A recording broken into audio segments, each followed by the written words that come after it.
कि सारे अपना अपना समान लभ रहे आ।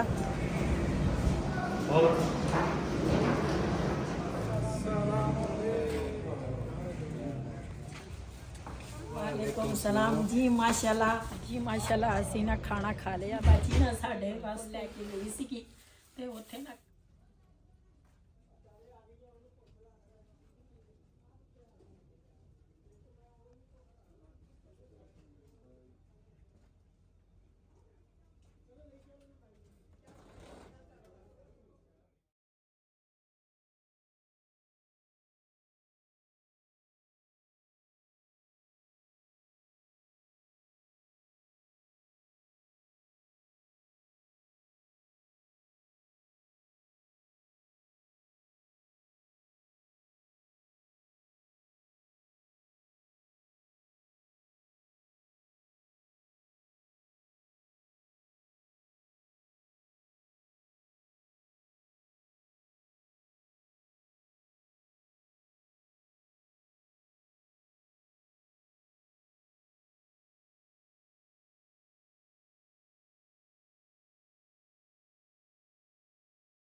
जी माशाल्लाह जी असी फैसलाबाद एयरपोर्ट पे पहुंच गए हैं जी।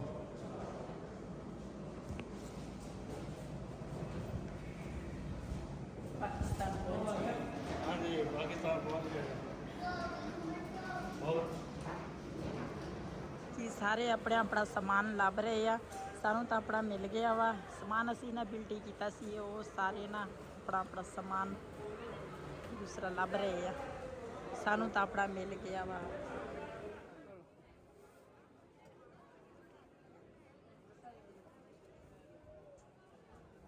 जी माशाल्लाह पहुंच गए हैं।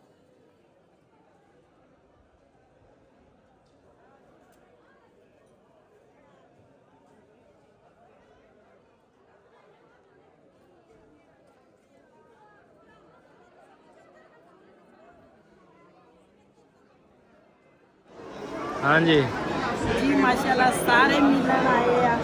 मिल के जिन्होंने नाल असी उम्र किया उन्होंने भी असी मिले आ। सारे असी क्या खाता पीता पकड़ते 6 दिन गुजरे सी, किन्ने भी गुजरे आ माशाल्लाह। ते साडे जेड़े हजे आए नहीं जाके इंतजार करते। उन्होंने लेट होना वा ना। बाकी कोई नहीं, अल्लाह खैर सब रखे। हाँ जी आ जाते हो भी।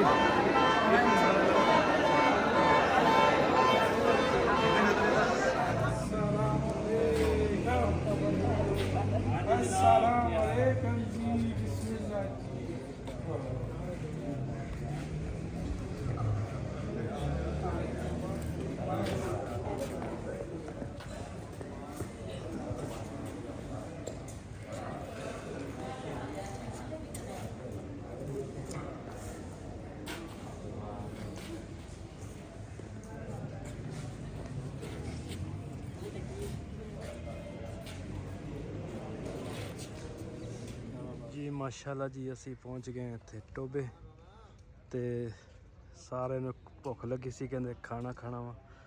ते मैं कहा चलो हुण खाना खा लईए। ते माशाल्लाह जगह भी बहुत प्यारी इन्होंने बनाई है। जी माशाल्लाह असी ना खाना खा लिया ते हुण ना चलदे आ घर नूं। इस होटल ते असी खाना खाधा ते ये ना है ਟੋਬੇ ਦੇ ਕੋਲ। ਅਜੇ ਟੋਬੇ ਨਹੀਂ ਅਸੀਂ ਪਹੁੰਚਿਆ ਨਾ, ਹਾਂਜੀ 5-6 ਕਿਲੋਮੀਟਰ। ਮੋਟਰਵੇ ਤੋਂ ਉਤਰੇ ਆ। ਇੱਥੇ ਮੋਟਰਵੇ ਦੇ ਨਾਲ ਹੀ ਹੋਟਲ ਸੀ, ਭੁੱਖ ਲੱਗੀ ਸੀਗੀ ਤੇ ਮੈਂ ਕਿਹਾ ਪਹਿਲੇ ਇੱਥੇ ਖਾਣਾ ਖਾਈਏ ਤੇ ਫਿਰ ਘਰ ਨੂੰ ਜਾਵਾਂਗੇ। ਚਲੋ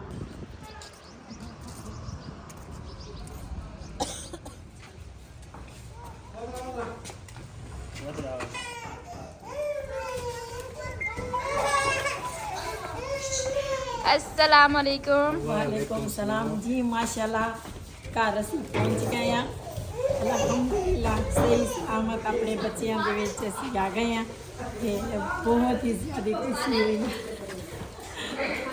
ਮਾਸ਼ਾਅੱਲਾ ਅਸੀਂ ਨਾ ਰਾਤ ਨੂੰ ਪਹੁੰਚੇ ਸੀਗੇ ਲੇਟ ਘਰ ਤੇ ਇੱਕ ਤਾਂ ਧੁੰਦ ਇੰਨੀ ਜ਼ਿਆਦਾ ਸੀਗੀ, ਬਾਰਿਸ਼ ਵੀ ਸੀਗੀ ਹਲਕੀ ਫੁਲਕੀ ਤੇ ਸਰਦੀ ਇੱਥੇ ਤਾਂ ਕਾਫੀ ਸਰਦੀ ਹੈ। ਮੇਰੀ ਤਾਂ ਤਬੀਅਤ ਪਹਿਲੇ ਹੀ ਇੰਨੀ ਖਰਾਬ ਆ ਤੇ ਦੂਸਰਾ ਮੈਂ ਹੁਣ ਸਵੇਰ ਹੋਈ, ਸਵੇਰ ਸਾਰਿਆਂ ਨੇ ਨਾਸ਼ਤਾ ਕੀਤਾ ਤੇ ਕੁੜੀਆਂ ਸਾਰੀਆਂ ਆਈਆਂ ਸੀਗੀਆਂ, ਨਾਸ਼ਤਾ ਪਕਾਇਆ ਉਹਨਾਂ ਨੇ ਕੀਤਾ ਸਾਰਿਆਂ ਨੇ ਤੇ ਹੁਣ ਨਾ ਥੋੜੀ ਦੇਰ ਰੈਸਟ ਕੀਤੀ ਤੇ ਇੰਨੇ ਜਿਸਮ 'ਚ ਦਰਦਾਂ ਹੈ ਨਾ ਤੇ ਮੈਂ ਦਵਾਈ ਲੈਣ ਵੀ ਜਾਣਾ ਸੀਗਾ ਤੇ ਥੱਕੇ ਸੀਗੇ ਬਹੁਤ ਤੇ ਮੈਂ ਕਿਹਾ ਨਾਲ ਉਧਰ ਬੈਠਾ ਕੇ ਨਮਾਜ਼ ਪੜ੍ਹ ਲਾ, ਮੈਂ ਇੱਥੇ ਉਹ ਚੀਜ਼ਾਂ ਦਿਖਾਉਣੀਆਂ। ਅੱਛਾ ਜਾਰੇ ਮਾਦੋ ਤੇ ਹੈਗੀ, ਉਹ ਲੈ ਲਾ, ਇਹ ਤੈ ਲਾ ਕੇ ਰੱਖ ਦੇ।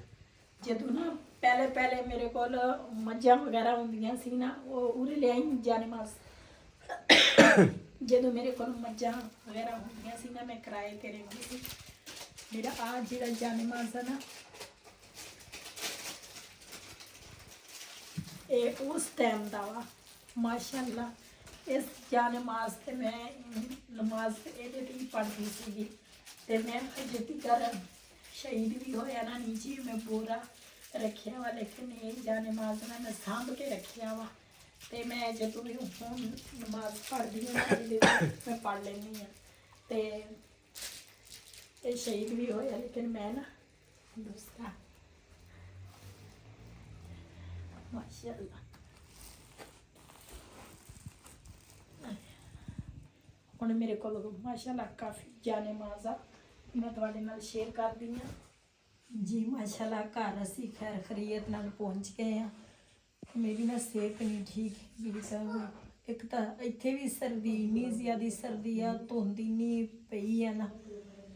ਰਾਤੀ ਵੀ ਅਸੀਂ ਲੇਟ ਪਹੁੰਚੇ ਸੀਗੇ, ਫਿਰ ਦੂਸਰਾ ਮਹਿਮਾਨ ਵੀ ਕਾਫੀ ਸਾਰੇ ਸੀਗੇ ਤੇ ਕੁੜੀਆਂ ਆਈਆਂ ਸੀ। ਛੋਟੀ ਤਾਂ ਪਹਿਲੇ ਵੀ ਇੱਥੇ ਸੀ, ਬੜੀ ਜਿਹੜੀ ਆ ਉਹਦਾ ਬੰਦਾ ਤਾਂ ਸਾਨੂੰ ਏਅਰਪੋਰਟ ਵੀ ਲੈਣ ਆਇਆ, ਛੱਡ ਕੇ ਵੀ ਗਿਆ ਸੀ ਤੇ ਕਹਿੰਦੇ ਸੀ ਜਦੋਂ ਤੁਸੀਂ ਆਣਾ ਤੇ ਲੈਣ ਵੀ ਦੂਸਰਾ ਆਵਾਂਗਾ ਤੇ ਫਿਰ ਸਾਨੂੰ ਲੈਣ ਵੀ ਆਇਆ ਏਅਰਪੋਰਟ ਤੋਂ ਤੇ ਬੱਚਾ ਵੀ ਆਇਆ ਸੀ ਤੇ ਫਿਰ ਉਸ ਤੋਂ ਬਾਅਦ ਸ਼ਾਮ ਨੂੰ ਅਸੀਂ ਤਕਰੀਬਨ 6 ਵਜੇ ਘਰ ਪਹੁੰਚੇ ਆ ਤੇ ਜਦੋਂ ਘਰ ਪਹੁੰਚੇ ਫਿਰ ਬਸ ਇਸੇ ਤਰ੍ਹਾਂ ਹੀ ਸਾਰੇ ਇੰਨੇ ਖੁਸ਼ ਸੀਗੇ। ਜ਼ਾਹਿਰ ਆ ਖੁਸ਼ੀ ਦਾ ਦਿਨ ਸੀਗਾ ਤੇ ਮੇਰੀ ਤਾਂ ਸਭ ਵਾਸਤੇ ਦੁਆ ਵਾ, ਅੱਲਾਹ ਪਾਕ ਸਭ ਨੂੰ ਆਪਣਾ ਘਰ ਦਿਖਾਵੇ, ਸਭ ਨੂੰ ਆਪਣੇ ਘਰ ਦੀਆਂ ਜ਼ਿਆਰਤਾਂ ਕਰਾਵੇ ਤੇ ਅਸੀਂ ਖੁਸ਼ ਨਸੀਬ ਆ। ਕਿਸੇ ਟਾਈਮ ਇਸ ਤਰ੍ਹਾਂ ਹੁੰਦਾ ਵਾ बीवी चल जाती या बंदा रह जाता या बंदा चल जाता बीवी रह जाती है तो लेकिन असी दोने मियाँ बीवी असी अपने आप को खुश नसीब समझते हैं। अल्लाह पाक ने साढ़े दोनों का उम्र इकट्ठे ही लिखिया सी ते असी इकट्ठे गए हैं, इकट्ठे सही सलामत खैर खरीयत नाल असी घर अपने बच्चों च पहुँच गए हैं। बस उथे हो जाती है तबीयत, काफ़ी लोग कहते हैं भी तबीयत उत्थे ख़राब हो जाती है, एक मुल्क तो दूसरे मुल्क जाना फिर इबादत करनी। असल च मक्के मेरी सेहत ठीक सी बिल्कुल, भज के दौड़ के मैं उमरे कीते ते हालांकि यकीन करो मैनू ये सी भी मैं इत्थे मेरी सेहत ठीक नहीं रहिंदी ते उत्थे पता नहीं की बनना वा, लेकिन जिहदे दर ते असीं गए हैं ना ਉਹ ਹਿੰਮਤ ਦੇਣ ਵਾਲਾ ਵੀ ਉਹੀ ਆ ਜਿਹਨੇ ਸਾਨੂੰ ਆਪਣੇ ਦਰ ਤੇ ਬੁਲਾਇਆ ਵਾ ਤੇ ਅੱਲਾ ਦਾ ਸ਼ੁਕਰ ਅਦਾ ਕਰਦੇ ਆ। ਭੱਜ ਕੇ ਮੈਂ ਜ਼ਿਆਰਤਾਂ ਕੀਤੀਆਂ ਵਾ, ਦੌੜ ਕੇ ਮੈਂ ਉਮਰੇ ਕੀਤੇ ਤੇ ਮੈਂ ਵਈਦ ਨਾਲੋਂ ਵੀ ਤੇਜ਼ ਤੁਰਦੀ ਸੀਗੀ। ਅੱਲਾ ਨੇ ਮੈਨੂੰ ਇੰਨੀ ਹਿੰਮਤ ਦਿੱਤੀ। ਫਿਰ ਮੈਂ ਆਖਿਆ ਅੱਲਾ ਨੇ ਮੌਕਾ ਦਿੱਤਾ ਨਸੀਬ ਅੱਲਾਹ ਤਾਲਾ ਨੇ ਸਾਡੇ ਜਾਗੇ ਆ ਤੇ ਹੁਣ ਅਸੀਂ ਨਾ ਦੂਸਰਾ ਕੋਈ ਨਮਾਜ਼ ਨਹੀਂ ਛੱਡੀ, ਇਬਾਦਤ ਕੀਤੀ ਤੇ ਅਸੀਂ ਕਿਹਾ ਸੀ ਕਿਸਮਤ ਨਾਲ ਆਏ ਆ। ਤੇ ਤਬੀਅਤ ਖਰਾਬ ਹੋਈ ਸੀਗੀ ਮਦੀਨੇ ਜਾ ਕੇ ਮੇਰੀ। ਅਸਲ 'ਚ ਇੱਧਰ ਗਰਮੀ ਸੀਗੀ, ਉੱਧਰ ਗਰਮੀ ਇੰਨੀ ਨਹੀਂ ਸੀ ਲੇਕਿਨ ਠੀਕ ਸੀ ਮੌਸਮ, ਲੇਕਿਨ ਉੱਧਰ ਸਰਦੀ ਬਹੁਤ ਜ਼ਿਆਦਾ ਸੀਗੀ ਤੇ ਉਹ ਹਵਾ ਚੱਲਦੀ ਸੀ ਠੰਡੀ, ਤੇ ਇਸ ਵਜ੍ਹਾ ਤੋਂ ਨਾ ਤੇ ਹੁਣ ਦਵਾਈ ਲੈ ਕੇ ਆਵਾਂਗੇ, ਇਨਸ਼ਾਅੱਲਾ ਬਿਹਤਰ ਹੋ ਜਾਵਾਂਗੀ। ਗਲਾ ਖਰਾਬ ਆ, ਬੁਖਾਰ ਇੱਥੇ ਵੀ ਮੈਨੂੰ ਬੁਖਾਰ ਆ ਤੇ ਠੀਕ ਹੋ ਜਾਵਾਂਗੇ। ਸ਼ੁਕਰ ਹੈ ਉਸ ਮਾਲਕ ਦਾ, ਉਮਰੇ ਵੀ ਕੀਤੇ, ਚਲੇ ਵੀ ਗਈਆਂ ਇੱਥੋਂ, ਫਿਰ ਵਾਪਸ ਵੀ ਖੈਰ ਖਰੀਅਤ ਨਾਲ ਘਰ ਆ ਗਏ ਆ ਤੇ ਅੱਲਾਹ ਪਾਕ ਦਾ ਸ਼ੁਕਰ ਅਦਾ ਕਰਦੇ ਆ। ਕਾਫੀਆਂ ਮੇਰੀਆਂ ਭੈਣਾਂ ਸੀਗੀਆਂ, ਫੈਮਲੀਆਂ ਸੀ ਜਿਨ੍ਹਾਂ ਨੇ ਅੱਛੇ ਕਮੈਂਟ ਕੀਤੇ, ਜਿਨ੍ਹਾਂ ਨੇ ਨਹੀਂ ਕੀਤੇ ਉਹਨਾਂ ਦਾ ਵੀ ਮੈਂ ਸ਼ੁਕਰੀਆ ਅਦਾ ਕਰੂੰਗੀ। ਤੇ ਮੈਂ ਅੱਲਾ ਦੇ ਘਰ ਗਈ ਸੀਗੀ, ਮੈਂ ਅੱਲਾ ਦੇ ਘਰ ਹੋ ਕੇ ਆਈ ਹਾਂ, ਮੈਂ ਕਿਸੇ ਦਾ ਨਹੀਂ ਬੁਰਾ ਭਲਾ ਕਹਾਂਗੀ, ਉਹਨਾਂ ਦਾ ਵੀ ਸ਼ੁਕਰੀਆ ਅਦਾ ਕਰਾਂਗੀ। ਬਹੁਤ ਸ਼ੁਕਰੀਆ। ਅੱਲਾ ਪਾਕ ਤੁਹਾਨੂੰ ਵੀ ਸਿਹਤ ਤੰਦਰੁਸਤੀ ਵਾਲੀ ਜ਼ਿੰਦਗੀ ਦੇ ਸਿਹਤ ਤੇ ਜਿਹੜੇ ਮੇਰੇ ਅੱਛੇ ਕਮੈਂਟ ਆਏ ਅੱਲਾ ਪਾਕ ਉਹਨਾਂ ਨੂੰ ਵੀ ਸਿਹਤ ਤੰਦਰੁਸਤੀ ਵਾਲੀ ਜ਼ਿੰਦਗੀ ਦੇ ਸਿਹਤ ਤੇ ਅੱਲਾ ਪਾਕ ਹਮੇਸ਼ਾ ਖੁਸ਼ ਰੱਖੇ, ਆਪਣੀ ਫੈਮਲੀਆਂ ਵਿੱਚ ਸਭ ਨੂੰ ਆਬਾਦ ਰੱਖੇ। ਇਸ ਵੀਡੀਓ ਦਾ ਮੈਂ ਇੱਥੇ ਐਂਡ ਕਰਾਂਗੀ। ਅੱਜ ਦਾ ਵਲੋਗ ਸਾਡਾ ਇਹ ਸੀ। ਅਗਰ ਸਾਡਾ ਵਲੋਗ ਪਸੰਦ ਆਇਆ ਸਾਡੇ ਚੈਨਲ ਨੂੰ ਸਬਸਕ੍ਰਾਈਬ ਕरें, ਲਾਈਕ करें, शेयर ज़रूर करें। इसी दे नाल अपनी भैन नूं दे इजाज़त। अल्लाह हाफिज़।